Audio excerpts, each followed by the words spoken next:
So, am I audible?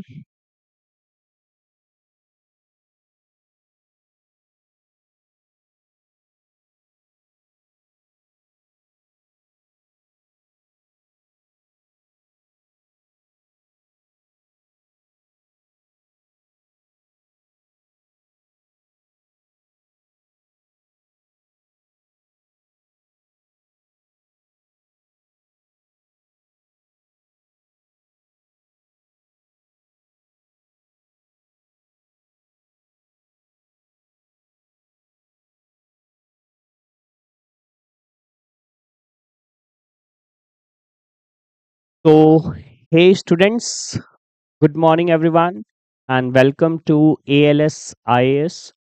And in today's session, I'm going to talk about a very important topic, a very important a role, and a topic which basically act as pivotal in the whole scheme of UPSC examination.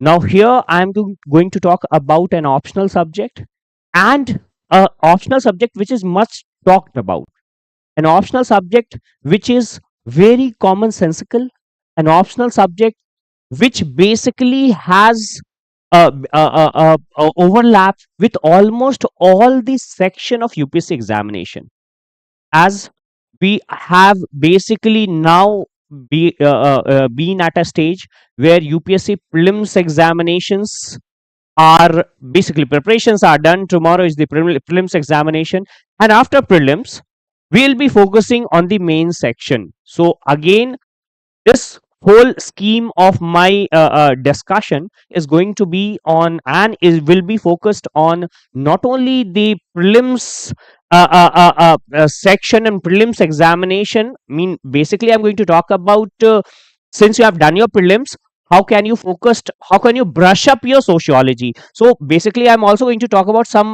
topics which you need to be brushed up. Obviously the whole discussion is going to be focused on the preparation of sociology optional as a whole. What are different strategies, what basically sociology optional entails, we are also going to talk on that. And again, our focus would be on 2026 optional subject. That means the preparation of sociology would be full fledged done only when you basically give, because as I'll go on speaking, and as I'll be basically following the topic, I'll be discussing on how to take optional subject and why do optional subject play a very pivotal role, and what are the scheme and what is the timing. Mean all the petty questions which basically you have in your mind, and all the major questions which you have in your mind related to optional as well as related to a specific optional, that is sociology. I'll be discussing that in this particular video. I'll be also covering some of the scope of the subject. We are not going to discuss the exact syllabus of the subject. At first I want to say you that, because first we need to understand the subject. Mean, so the first question that comes to your mind when we basically go for optional is why sociology, why you take a particular optional, who should take sociology as their optional. That is the first point which I basically want to mention and basically clear the doubt about, because this is the first question which I get. Many of the students basically ask, sir, why sociology? Can I take sociology? I have done my BTech examination, can I take sociology? I have done, say for that matter, honors graduation is the basic qualification which UPSC entails. So if you have done your honors in history, you have done your honors in any of the subject, should you or could you take sociology as a subject? Now see, first understand that sociology is one of the most common sense. Sociology, what do we study in sociology? We study, in fact I'll be giving you example in few moments. We study sociology because we live in a society and we see things around us.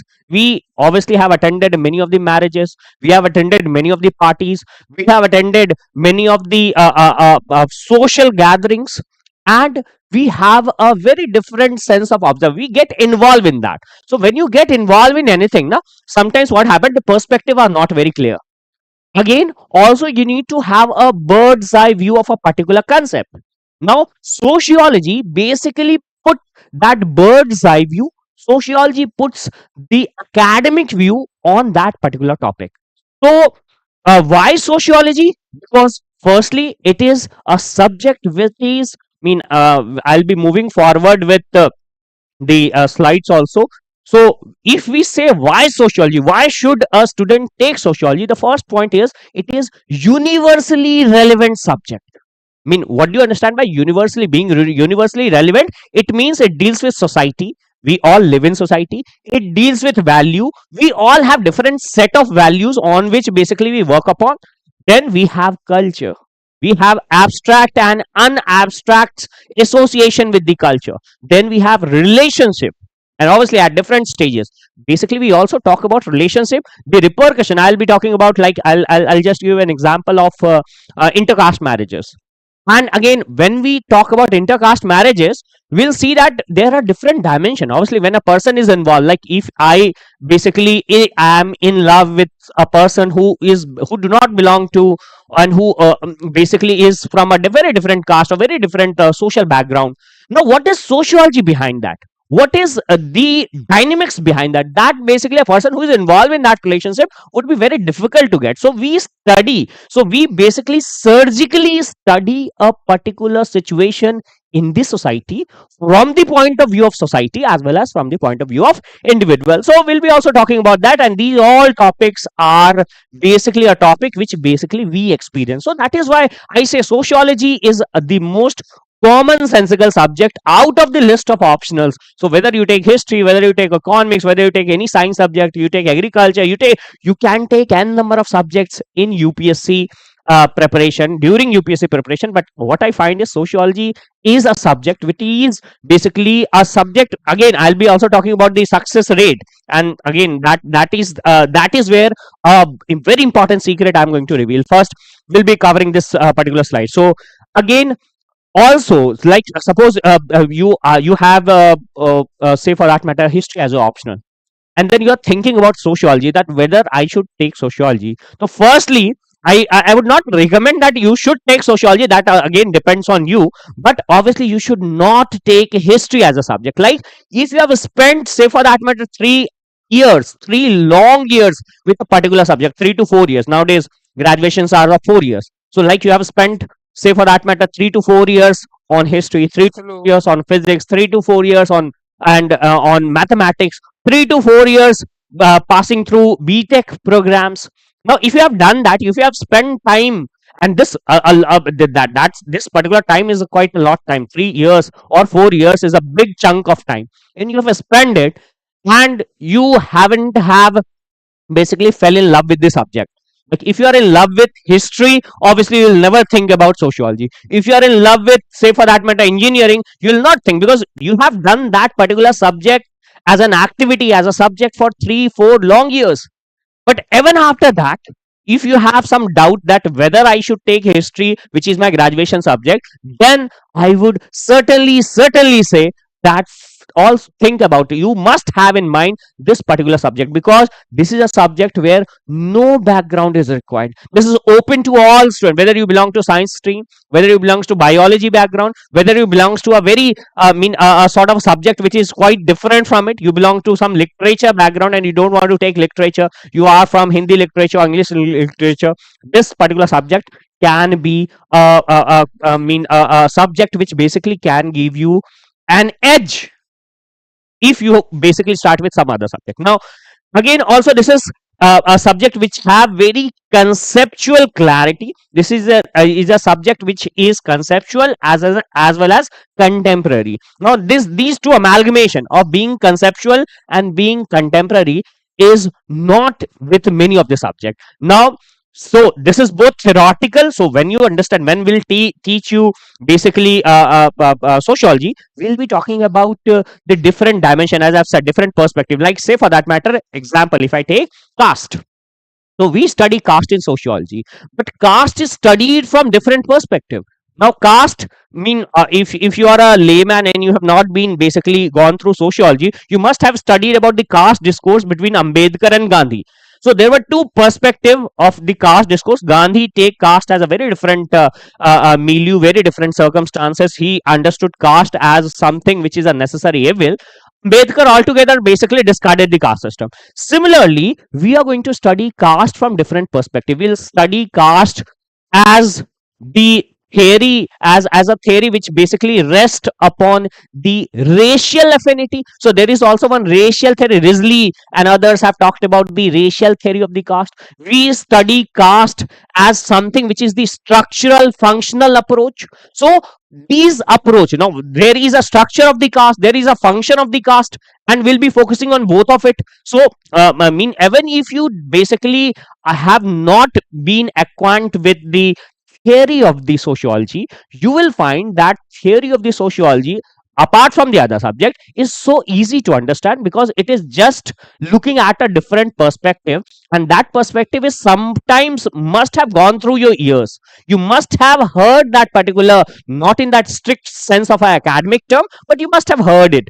So this is basically a tool that analyzes the current affairs. So again, I'll be talking about that also, like honor killing. And again, there was a question in the UPSC examination about the honor killing in sociology paper, and the approach of that honor killing was quite different. I mean, how you take honor killing. When we study honor killing in a very general term, we study it it as a news. We study it as something which I mean at a particular place, especially in some parts of North India, have happened, and we take it as something sad. I mean, technically we take it just as a news which has happened, an event, a scenario which has happened in a particular, and then we associate that with a khaf panchayat and everything. But what you'll get to know, that this particular event, this particular honor killing, or as our honorable court have often termed it as dishonor killing. So dishonor killing has a very strong root, that have a very strong nexus with the societal structure. And then I'll be basically equating about why honor killing have had happened in the parts of Punjab, or say for that matter Rajasthan and that particular belt, and not in the belt of Bihar, though Bihar also have basically a very strong caste affinity. So people are very strong, very caste affinal, but even then honor killing, and then that relates with the prosperity thing. So I'll be studying a case study. Means what I want to convey it over here is that it is a subject which is theoretical, it is a subject which is contemporary, and both the perspective of being theoretical and contemporary could be basically understood if you just apply, if you just basically filter out what you have already known about a particular subject.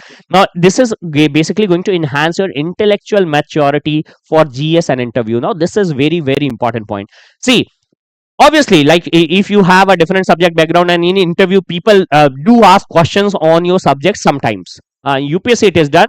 So they do ask questions from, if you are from a math background, they can ask about a very simple John Nash or equilibrium or something of that sort. But yes, obviously, whether you are from any of the subject, the question which will essentially be asked, which is going to be, because basically they want to test you in an interview, they want to test you that whether you are the right person who can get into a particular milieu, can get into a particular political, social, cultural milieu, and can function in a particular way. So if you have the sociological bent, that sociological bent is going to help you basically excel in the interview. So that's why in for interview this is going to be a very very important subject. And again, there are many toppers and top rankers across the spectrum. So across the in year 2020, 2017, I have mentioned it, even lately, even this year also the result came, and there were many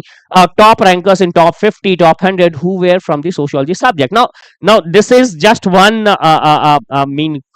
point which basically you should know, that yes, though for from any subject it should be, it is very much possible that you can crack and you can excel the examination from any of the subject. But yes, there are toppers from sociology as well.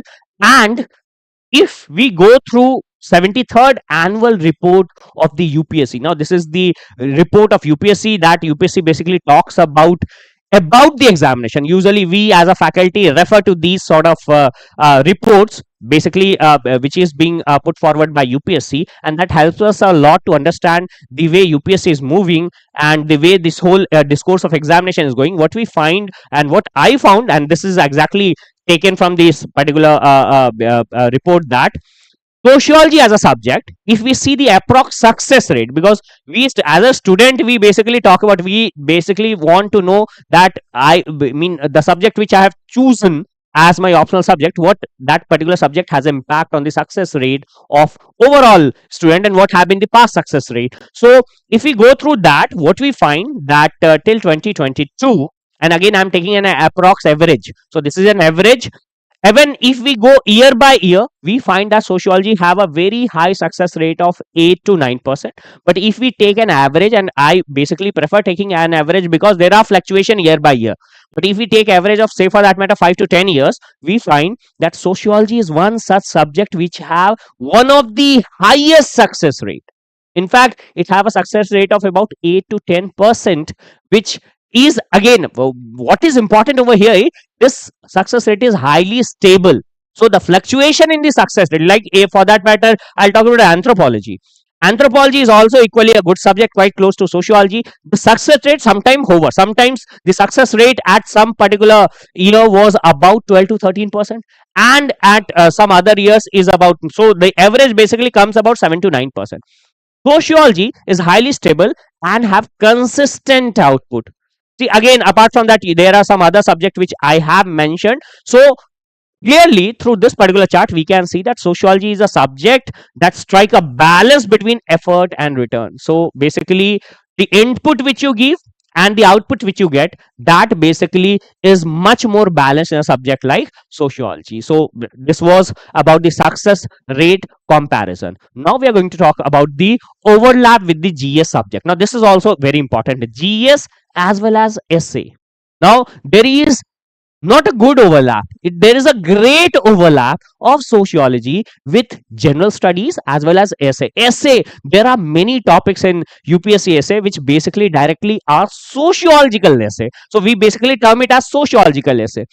The essence of essay, or the nature of essay, could be descriptive or could be philosophical, but there is a underlying sociological theme which is running in the essay. And if you have gone through sociology, you can be expert in that particular essay. You can write that essay with the generalistic as well as the socialistic perspective. So we'll see the slide. Essay paper: society, gender, education, ethics, modernity, all are sociologically rich topic, and there are many more topics. Even the topics which relate with the current topics, say for that matter, if there's a topic about, like recently there has been a report of hunger indexes, and it has been found that we are going through a very bad phase of the hunger crisis. So if there's a topic, or if there's an essay of a hunger crisis in the India and the world, obviously you can use many of the perspective which is basically being taught in the sociology, and you can go through that. Then GS paper 1, that also is a very important topic. Indian society, directly this the whole paper of Indian society. So if you have covered basically sociology as a subject, the paper of Indian society is going to be a piece of cake for you. So this is going to mean, obviously there will be some generalization which will be taught in the Indian society, but yes, that is going to be quite easy for you. Diversity, communalism, secularism, directly from paper 2 is a subject which basically overlaps with sociology. GS paper 2, if I talk about social justice, rights issue, welfare policy, sociological analysis, these all basically are taken care when you basically go through sociology as an optional. Again, GS paper 1, ethics. Now, which has been a bone of contention for many of the students, because they go through ethics, they study ethics, they basically mug up everything, but what happened is they don't get marks in this particular paper. The reason being what?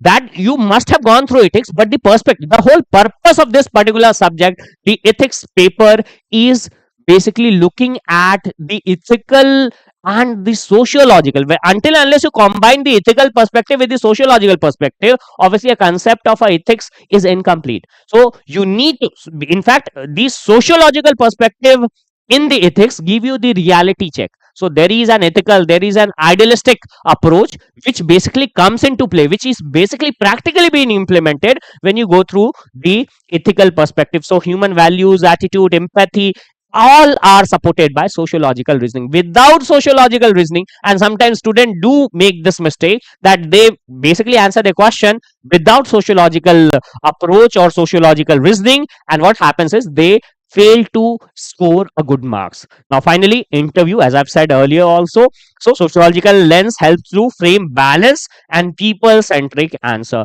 So obviously you need to have a balance of individualistic, there's a very simple question which are often being asked in UPSC interviews, and this is quite a simple question, the answer of which could be very tricky, like why do you want to join a civil service? And most of the student answer that they want to basically serve the nation or something of very similar to this. Now when you answer these sort of question, obviously there is an individualistic bend of the answer. So yes, obviously we all want successes, we all want name, we all want fame, but there is also at the underlying, the answer should be individualistic as well as the sociological. So the sociological bent of the answer in these sort of questions can be understood if you have gone through sociology. So overlap with GS and essay is a side of the coin which you must look into before deciding any subject. Now finally, we'll talk about easy to understand and the logicalness of the subject. That also is very important. Everyday examples in sociology are dealt at length. There are chapters dedicated to family, there are chapters dedicated to marriage, there are chapters that basically talk about a topic which basically we experience every day, we have experienced every year. We have basically visited social congregations, social events every year, and we, the dynamism of that particular social event or social gathering is sometimes missed because we basically get involved in that, as I've said earlier. So that the academic perspective and the sociological perspective is basically being cleared off. So society, media, politics, we basically go through this, we consume social media, we have different sort of media, how these media affect us, and what how are the different tools, how different scenario like political party for that matter, or say for that matter some pressure groups or some interest group use these media, and by media I'm telling all print media, social media, everything. So that needs to be basically understood in a very different perspective in this particular scenario. Now use of real life logic, not technical jargon. Now it is quite simple in sociology, like of the other subject, there are many technical words, there are many technical terms which are used. Sociology, as I've said earlier also, this is the most commonsensical subject in the whole list of the optional subject which UPSC have. So again, this is going to be a very easy subject in that particular perspective once you learn core concept, if you have gone through core concept. So there's a section of sociological, everyone knows that there are two paper in UPSC examination, so paper 1 and paper 2, and in paper 1 basically we talk about, there is a section, there's a very big section which talks about sociological theory.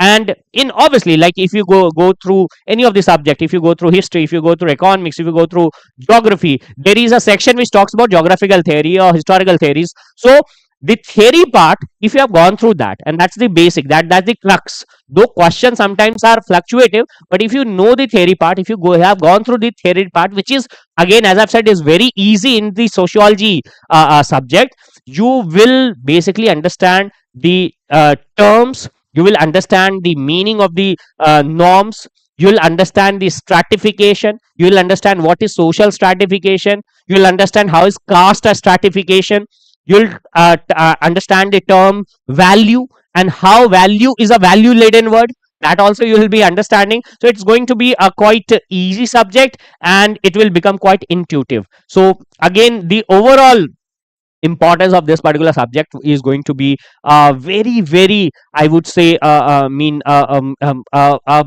opening, I would say, for so even if you are student of any of the subject, you will have a very eye opening experience when you cover sociology.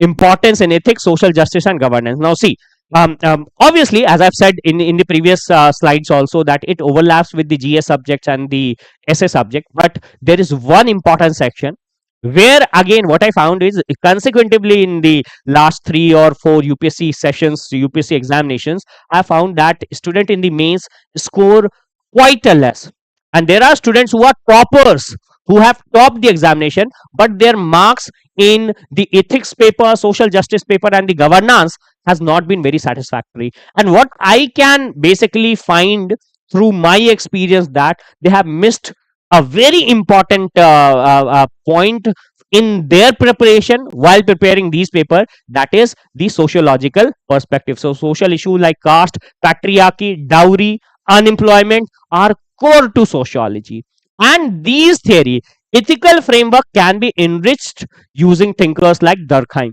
So these theories are also core to these sort of topics. There are many questions asked in ethics, in social justice and governance, that basically talks about unemployment, that basically talks about dowry and other subject. Also ethical framework, as I've said, like when we talk about the thinker like Durkheim, when we talk about the thinker like, say for that matter, Max Weber, we'll be talking about many of the thinker like Talcott Parson. And when we basically go through these thinkers, there are different, they have different perspective on different subject, and sometimes they are very, I mean, counterintuitive. So that basically is going to help you have a collective conscience on the subject. So whether you talk about Weber's Max Weber, who have given the bureaucratic theory, and then the value neutrality, we'll be also talking about the utilitarian theory. Now obviously the students who are listening to me right now and who are not from the sociological background would find it quite difficult that these sort of terms are but as the term utilitarian comes from utility, and like this pen have a utility for me, and the utility of this pen basically makes this pen important.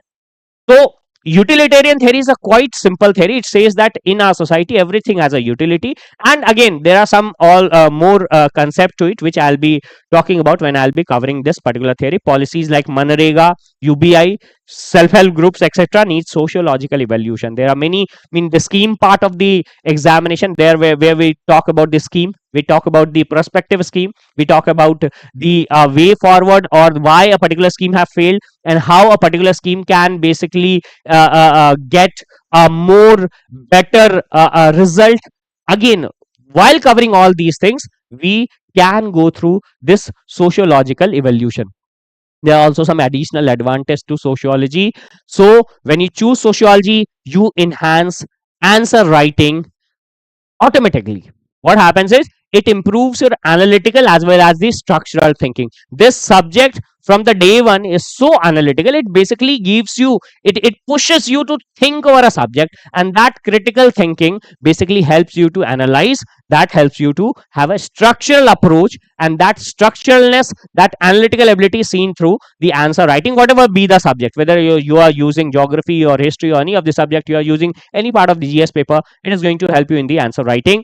It offers sociological vocabulary, anomy, role conflict, annihilation. There are some very simple sociological vocabulary. It's so simple a term that if you can understand the English word, the root word of that particular, you understand the basic Latin and Greek root word of that particular subject, you will understand that. But yes, that can be used while writing answer writing of any of the subject, be it polity, be it economics, and then that is going to enhance your vocabulary and answer writing. Also, it is interdisciplinary nature. So the overall sociology. So when you study sociology, when we'll be studying sociology, we'll be covering economic sociology. In economic sociology, we'll be covering the economic aspect. In historical sociology, we'll be covering the historical aspect. In, say for that matter, anthropological sociology, we'll be covering the anthropological, that is the man perspective. There are psychological sociology also. So the philosophical part of the sociology also. So we'll be covering all these areas. It connects well with psychology, political science, and economics. Also, it helps in developing multi-dimensional personality. Similarly, it is also a very time efficient subject, because obviously you have a lot to do. Obviously the core of this whole UPSC scheme basically rests on the optional subject, but yes, this is one particular subject which is very time efficient. So if you take some other optionals and vis-a-vis you compare it with the sociology, there is also one more benefit, that it can be completed in 3 to 4 months with smart planning, and including answer writing. Means answer writing, this whole scheme of the sociology thing basically comes with the answer writing, though every optional comes with the answer writing perspective. But yes, sociology answer writing is a very integral part, by because until unless do you get into that answer writing, you will not be able to have the analytical as well as the structural thinking approach.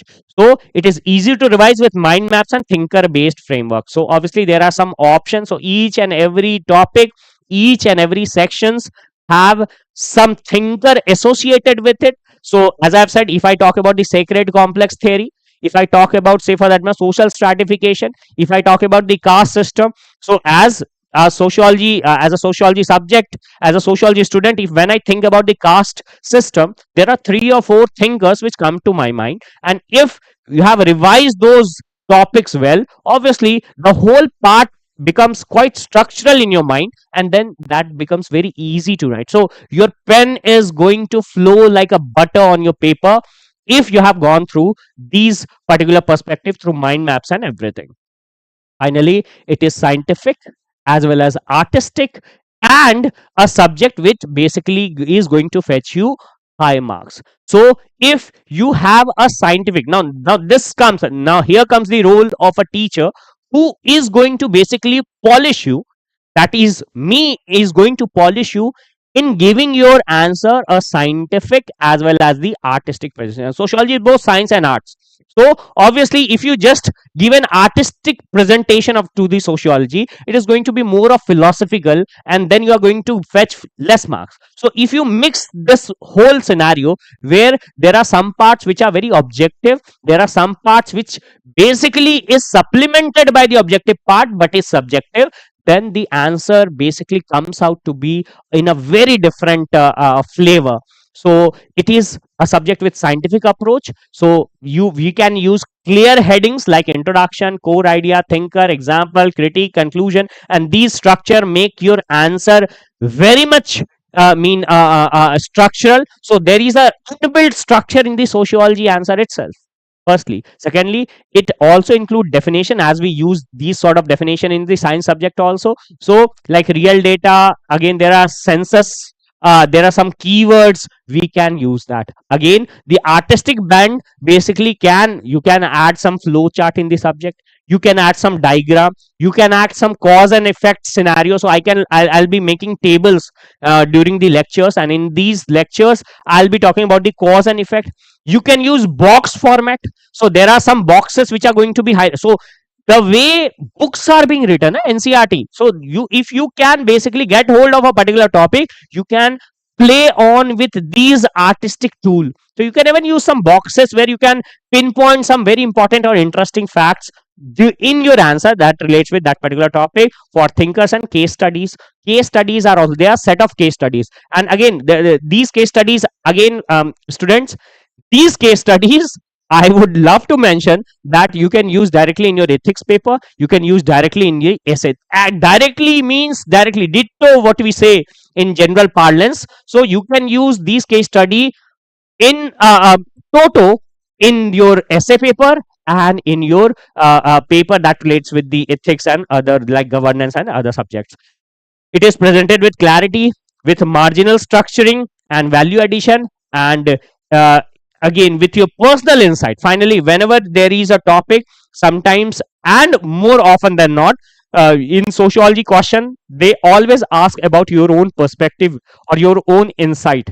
Obviously, even if like even in GS paper, even in the essay paper, sometimes we do mention our insight, but those insights are very, I would say, a generalized insight.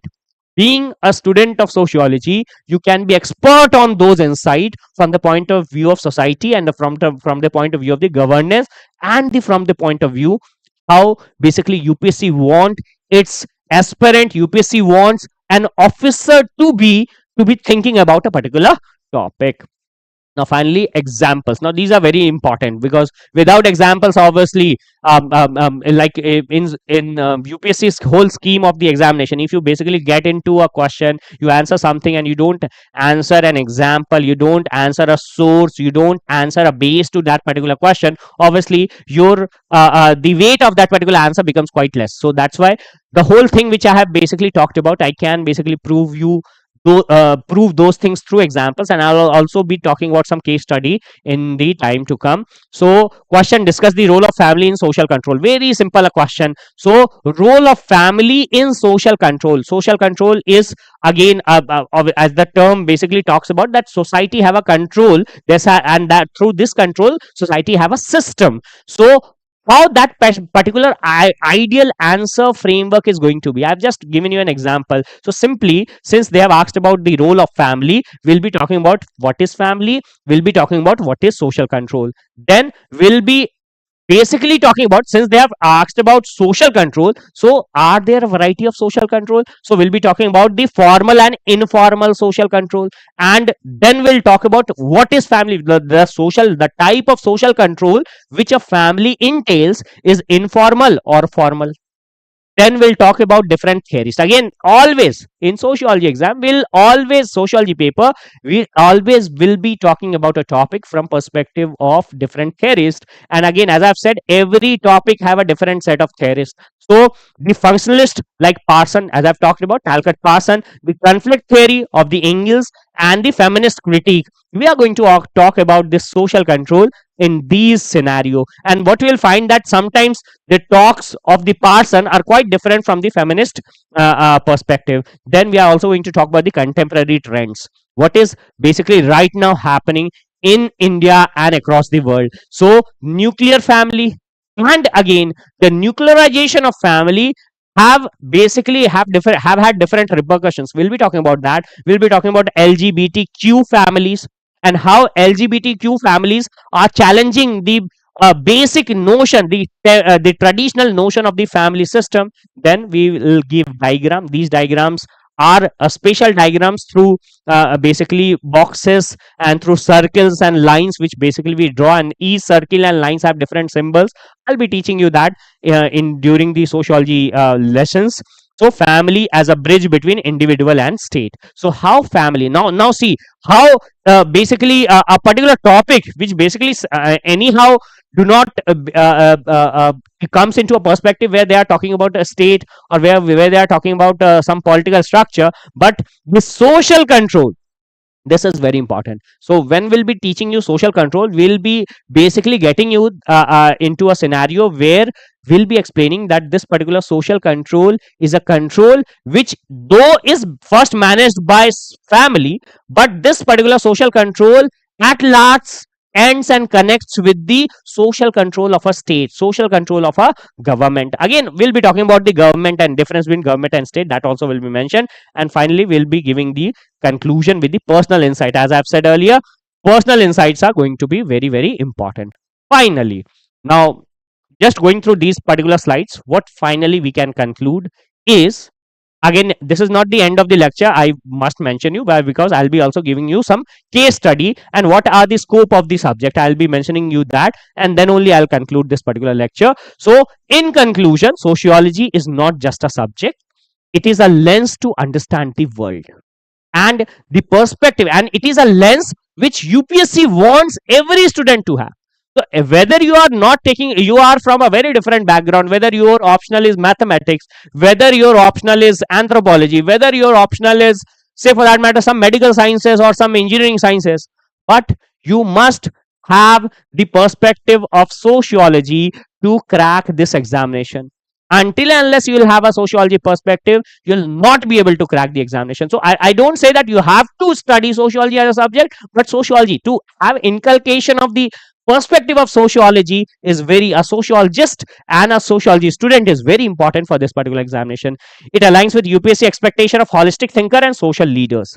UPSC wants social leaders. UPSC see their aspirants, UPSC see their to be officer as social leaders. This batch, no, since I am here talking about this whole concept, we are to start with sociology batch in ALS IAS, and this batch is going to be both online and offline. Details would be shared, and any of the queries which you have related to this particular subject, you are most welcome to ask. You can ask on the number which is given over here. You can you can message me on the comment, and I'll be all the more happy to basically answer your questions. Now this is basically, this particular batch is going to cover paper 1 and paper 2 in full depth, with complete understanding, with complete approach, along with the answer writing thing. Writing practice, value addition, and previous year analysis will be done. We'll be having weekly test as well as mentorship for the optional. So mentorship is like, if you have obviously some students have a problem in writing answers, some students have some problems, some students have their own baggage of understanding, So the mindset, because we basically come from family, we basically come from a particular community. We like, say for that matter, there are many students who are from northeastern section, and in northeastern section they have a very different flavor of way of life. They have a very different perspective that relates with their own society, their own culture. So, and again, there's a very very relevant issues that relates with northeast. So whether it's insurgency issue, or whether there is some biasness which is basic. Now these issues, which are very much a burning issue, will be dealt over here in a very different perspective. We'll be talking about now why I basically mentioned northeast is because that in sociology, that particular area is a love subject. Why? Because when you get to the northeast now, you find the flavor, the complete flavor, the Indianness of India is being reflected in the northeastern part. So the different tribal people, different tribal groups, the impact of missionaries over there, the impact of Hinduism, the impact of Christianity, the whole, I would say the northeast is a melting pot through which you can have many examples, through which you can have many case studies that is going to be reflected in this particular paper. Finally, let's not just prepare for the marks, let's prepare to think better, and sociology is going to help you think better in this whole scheme of examination.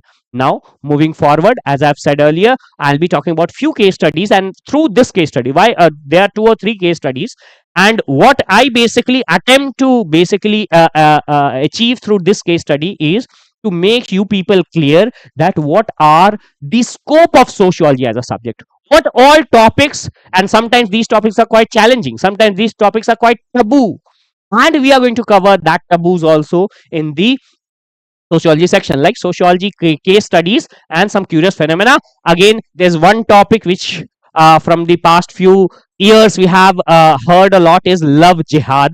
So the love jihad narrative and marriage and social control. Again, family and social control, marriage is also a tool of social control. So obviously marriage is a one topic which is very close to heart of many of the you people. So marriage as a social control, and how you'll get into a particular trap. Now again, this is from a lighter point lighter side of the lecture, but yes, that particular trap, I'll also be mentioning about that phenomena. The term love jihad refers to a controversial and politicized claim that Muslim men lure women into marriage to convert them. So Muslim men are learning Hindu women to get converted. Now this is the basic perception which is basically being talked about whenever we mention about love jihad. But as I've said, now this is the popular political perception, this is the popular perception which we see generally in the media. But what is the sociological insight? And that what makes sociology different from any of the subject, that marriage becomes a tool of identity politics and group boundaries. So marriage is a tool of social control, and marriage basically say you the rules of marriage are specified in the society, and they show you what to do and what not to do. Emil Durkheim concept of collective conscience, how society imposed norms and expectation. Durkheim has mentioned a lot about social control, and he have said many of the tools in the society, many of the norms in the society, many of what we say the rituals in the society are basically a tool of social control, and marriage is one of them. And he have basically talked about the collective conscience, how collectively or how sociologically there is a collective conscience that basically control the society. It also shows how intimate relationships are never just personal, how marriage or how these sort of relationship are, though marriage is between two people, we say, and they are made in heavens. Also there are a lot of proverbs that say marriage are made in heavens, but the rules of marriage are not made in heaven. The rules of marriage could be a scenario, there may be people who basically agree to it that marriage are made in heavens, but the rules of marriage are made on the land on which you live, in the society on which you live, in the community on which you live. And if you go basically against those rules, obviously there are many of the repercussions, and these are never just personal, they are deeply political. So even though marriage could be a battlefield of religion, power and social control, sociology lets you see that. So how marriage can be a part of a battlefield of religion, So if there is an inter-religious marriage, say for that matter in love jihad case, so, and again I'll be also talking about the class perspective over there. So there are class 1. Class basically talks about the social status of a particular person, the economic status of a particular person, and you will find that the question of love jihad basically is sort of a quite different when you talk about class 1 people. If you talk about the elite group of people, there are many elite group, there are many, the people who basically comes on the upper side of the hierarchy in the social structure, and they have a very different rule of inter-religious marriage. But a person who is at the lower strata will have a very different perspective. So we'll be talking about that. I'll not be getting into that particular topic, but just giving you hints of those such topic. Marriages, as I've said, is again a very topic which is very close to our heart. Rise of compassionate marriage and Tinder culture. Now again, this is a topic which I have mentioned because I just want to tell you that marriage, we are just not going to look into the traditional side of the marriage. We are also going to talk about the modern aspect of the marriage. So the Tinder culture, and obviously we all know what Tinder is and how we basically these dating sites are shaping the relationship and the idea of relationship. And there again there are terms like situationship, there are terms like there are whole bunch of terms which will be basically covering, and will not be covering just as a term, but we are also going to cover it from the sociological point of view. So phenomena, urban youth are increasingly choosing partner based on emotional compatibility and personal fulfillment over arranged setup. So arranged marriage, the institution of arranged marriage, which has been a symbol of social control, is now being challenged through these personal fulfillment and compensate marriage. What is sociological insight from institutional marriage to compensate marriage? Again, it's reflect modernity, individualism, which have increased in society by leaps and bounds, and changing norms. Again, this is basically being talked about at length by the Talcott Parson. Also highlights new anxieties, ghosting, commitment phobias, etc. So again, there are late marriage, the issue of late marriage, which is now prevalent in the society, and what are anxieties and what are repercussions of those late marriage on the society and late marriage on individual. That also is going to be talked about. And what uses are it's going to be in the classes. Having dating apps transform the sociology of love and marriage. So dating apps, as I've said earlier, have transformed the idea of love, idea of marriage. Yes, certainly, and we are going to study that, why and how these dating apps have crept into our psyche, have crept into our psychology, are crept into our society, and giving us a freedom as well as some negative repercussions. So we'll be talking about that. Hindu caste system, a very important topic. We'll be talking about how caste system works in Silicon Valley. This again is a current affairs, contemporary based topic. Silicon Valley, and I'm not talking about India Silicon Valley, I'm talking about the world Silicon Valley. So phenomenon in 2020, a Dalit engineer in California sued Cisco. Cisco was a company under caste discrimination law. So a person in California, in USA, basically talked about caste discrimination because he was a Dalit. So the idea of the caste structure, how caste structure is a universal phenomena. So it shows how caste travel, it's not just Indian but transnational phenomena. The relevance of cultural lag and social reproduction in global setting, we'll be talking about that too. And intersection of caste with class and capitalism. So again, there are, as a layman, some people don't understand, like what we find when you get into this particular case study, we'll see that the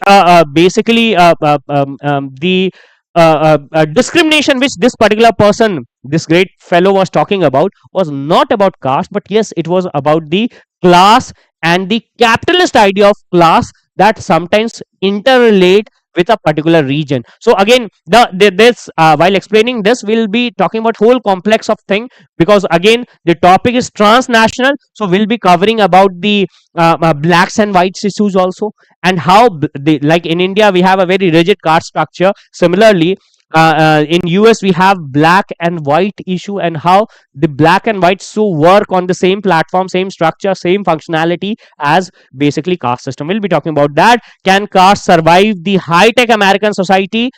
Sociology says yes. Sociology say yes, it can work. We'll be talking about how it works. Netflix, the conception of OTT's content and changing social norm. How OTT have basically, like, there are, mean, the rules for OTT are quite different, and people are consuming it at a very different pace nowadays. The TRPs of TV serials, the TRPs of TV news channels have gone way down. Why? Because we are now consuming what we want, and Netflix or Amazon Prime or these sort of OTTs are a platform where they have made it possible and we are consuming things. But how these have affected us? So phenomena shows like Sacred Games or Made in Heavens portray open relationship.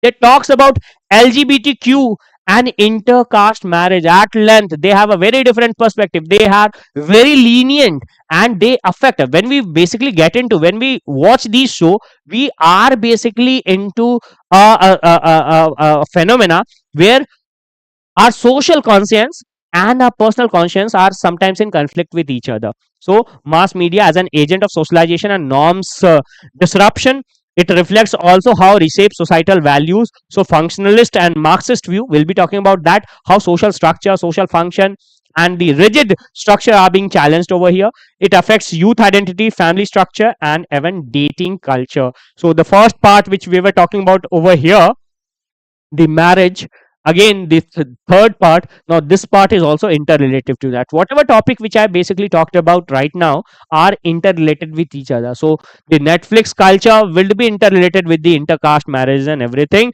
So what do you binge watch is just not entertainment, it is sociology lab of changing norm. So what you are watching, what you are consuming, so beware what you basically consume, what you are consuming visually, what you are consuming audibly, is basically affecting you and it is changing you. And again, many a time you don't know that it is going to affect you. Finally, I want to basically complete this particular session and with a topic that relates with us, that relates with me as a faculty and you as a student.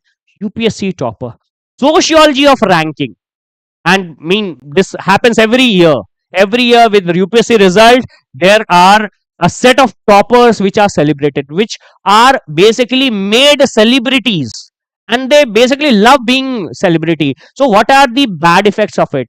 And what are basically, they have the impact, these celebrated toppers or the celebrated UPSC to be officers are basically going through a very different set of problems personally and during even their job profiles, when they basically start to get into the system. So society glorifies UPSC toppers as national hero. Now what are sociological insight? Meritocracy as ideology. Are success and efforts always proportional? So you put your effort, there are many students who put their effort, there are some students who have basically by some margin of luck or by some margin of, even I would say, fluke, that they pass through or they are able to secure a little bit better position in their whole scheme of examination. So we'll be also talking about that. We'll be also talking about Perry body concept of cultural capital, what cultural capital talks about, and when they talks about how these cultural capital are being created by people who top the society, and coaching and English medium privileges. Now this is also very important. We are from English medium background, but yeah, there is a privilege of English medium. We'll be also talking about that, and reinforcement of social hierarchies under the mask of fairness. So how UPSC or many scheme of examination talk about fairness, but in the term, obviously, knowingly or unknowingly, it basically leads to a mask of fairness, which technically, if we minutely get into that, we'll find that there is some iota of unfairness to it also. So does UPSC reward merit or privilege? Sociology can shake your belief. Again, this sometimes can, these topics are sometimes going to challenge your belief. So finally, sociology doesn't just help you score marks. It is not going to, it is going to help you marks, but it is not going to just do that. It changes the way you see the world. It tells you that love is not just personal. We'll be talking about marriage, we'll be talking about love, and you'll get to know that love is not one thing which is just personal.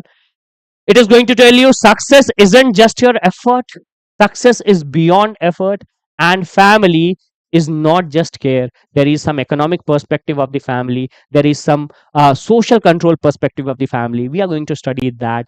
Everything social is deeply sociological, and there is a very great difference between being social and being sociological. In sociological, there is a set of perspective which you one must look into. So students, this particular session, there was an effort from my side, and there was an effort from the ALS IAS to give you a hold of the perspective and the requirement of sociology as a subject, the scope of sociology, some case study. I purposefully mentioned it because you can get hold of, you can get the circumference through which we are going to work upon in the coming lectures. And we are also planning for a workshop, online webinar and workshop, where we'll be talking about sociology as a subject, where I'll be talking about the, I'll be explaining you the structure, I'll be explaining you the syllabus of the subject, what all books are required, how can we approach, how can we move forward with the subject. We'll be talking about that. But most importantly, I think through this particular lecture, I have basically mentioned, I have basically covered the basic doubt, and now you will be in a position to choose your subject, your optional subject. And if you decide to go forward with the optional subject, we as an institution, I as a faculty, and ALSIS as a team is there to assist you and is there to be part of your success, and you are going to be part of our success as an institution, as a member, again in a very sociological term, if I would say. So we'll be working upon it, and very soon you will be notified about the batches, the timing of the batches and everything. So even if you have any question that relates with this particular discourse, please do mention. I would love to, we would love to basically answer those questions, any doubts you have. And then in the subsequent scenarios, we are going to basically talk about the webinar and the workshop also. And somewhere around June and July, we are going to start with the optional batches. So that is going to be it for today's session. Thank you, everyone.